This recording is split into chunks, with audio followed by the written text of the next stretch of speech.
Yoo yaa akkam jirtu viidiyoo kana irratti waa'ee infekshinii kalee sababoota nutti fiduu danda'an akkatti ofirraa ittisuu dandeenyuu fi yaalii fi furmaata isaanii bifa gabaabaa ta'een ilaalla. Akkuma yeroo hundaa viidiyoo kana irratti wanti isin hin galle yoo jiraatee fi gaaffii fayyaa wajjin wal qabaatu kamiyyuu yoo qabaattan koomentii irra naqaa.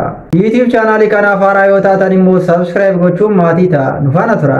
Infekshiniin kalee afaan fayyaatiin poolineefraayitis jedhama. Kalee keessan irratti sababa garaa garaan kan ka'e infekshiniin yeroo uumamu kan dhufu yeroo ta'u sababoota yookaan wantoota infekshinii kalee nutti fiduu danda'an keessaa haalduree irratti kan argamu baakteeriyaa yeroo ta'u baakteeriyaan infekshinii kalee nutti fidu yeroo baay'ee qaama keenya keessaa gara kalee keenyaatti yeroo seenu kan uumamu yeroo ta'u infekshiniin kalee yookaan poolineefraayitisiin kun yeroo baay'ee kan dhufu baakteeriyaan yeroo ta'u yeroo tokko vaayirasiinis dhufuu danda'a. Baakteeriyaawwan infekshinii kalee yookaan dhukkuba poolineefraayitis jedhamu kana nutti fidan gosa baay'ee yeroo ta'an baakteeriyaawwan infekshiniin kalee kun akka uumaman godhan kun maqaan isaanii E. coli, Pritis mirabilis, Enterobacteria fi Staphylococcus aureus jedhamu. Namni dhukkuba kalee qabu tokko mallattoolee inni agarsiisu ho'ina qaamaa, qorra jechuu, dhukkubbii naannoo kalee fi dhukkubbii dugda irratti itti dhagahamu, yeroo fincaan fincaa'u dhukkubbiin itti dhagahamu, fincaan isaa foolii badaa godhachuu fi dhiiga makachuu, fincaan dafee nama qabuun mallattoolee infekshinii kalee yookaan immoo poolineefraayitis yeroo ta'an. Namni tokko mallattoolee amma isinitti hime kana qabatee mana yaalaa gaafa deemu tokkoffaarratti site of infekshinii yookaan immoo infekshiniin kan uumame kalee moo afuuffee fincaanii irratti kan jedhu sun adda baha. Sababni isaas infekshiniin kalee fi infekshiniin afuuffee fincaanii mallattoowwan isaan agarsiisan wal fakkaataa waan ta'eefidha.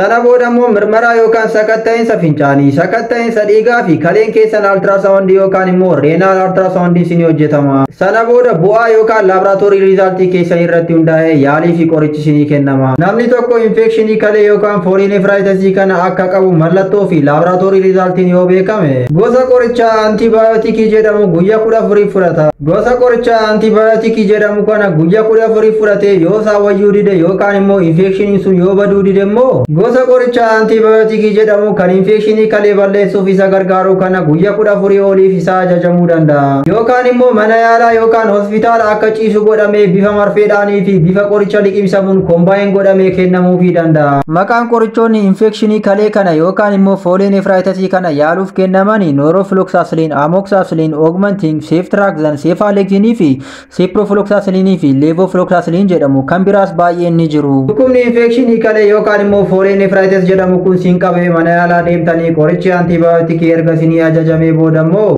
namoonni baay'een qoricha antibaayootikii kana guyyaa 2 hanga guyyaa 3 yeroo fudhatan itti wayyaa dhufa. Namoota tokko irratti immoo mallattoowwan infekshinii kalee irraa baduuf hanga 7 itti fudhachuu danda'a. Dhukkuba infekshinii kalee yookaan immoo poolineefraayitis jedhamu kana akka nu hin qabne ofirraa ittisu wanti uni gochuu qabnu. Tokkoffaa guyyaa keessatti bishaan liitira 2 ol dhuguudha. Namni baay'een bishaan kan dhugu yeroo dheebotu qofadha. Kun immoo sirrii miti. Lammaffaa immoo fincaan yeroo siin qabu tursiisuu dhiistanii yeroo sana fincaa'uudha. Akkasumas immoo galgala hirriba keessanitti deemuun dura fincaa'uudha.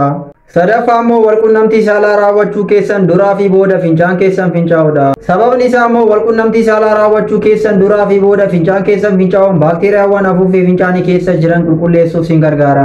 Kanaafuu mallattooleen infekshinii kalee yookaan immoo poolineefraayitis jedhamu kun yoo isin irratti mul'ate otoo ofirra hin tursiisin yaalamuun baay'ee murteessaadha. Sababni isaas otoo yaalamiin ofirra tursiisnaan kaleen keessan akka hojii dhaabu yookaan immoo kiidnii feeleerii isinitti fiduu danda'a. Egaa ergaan fayyaa irraaf qabadhee isinii dhiyaadhe kana fakkaata ture. Akkuma sila isiniin jedhe wanti isiniin galle yoo jiraate yookaan immoo gaaffii fayyaa wajjin wal qabaatu kamiyyuu qabaattan koomentii irra naqaa. Viidiyoo har'a isinii dhiyeesse irraa barumsa yoo argattanii fi yoo jaallattan immoo chaanaalii koo subscribe, laayikii fi sheer gochuun irraanfatina. Nagaan tura.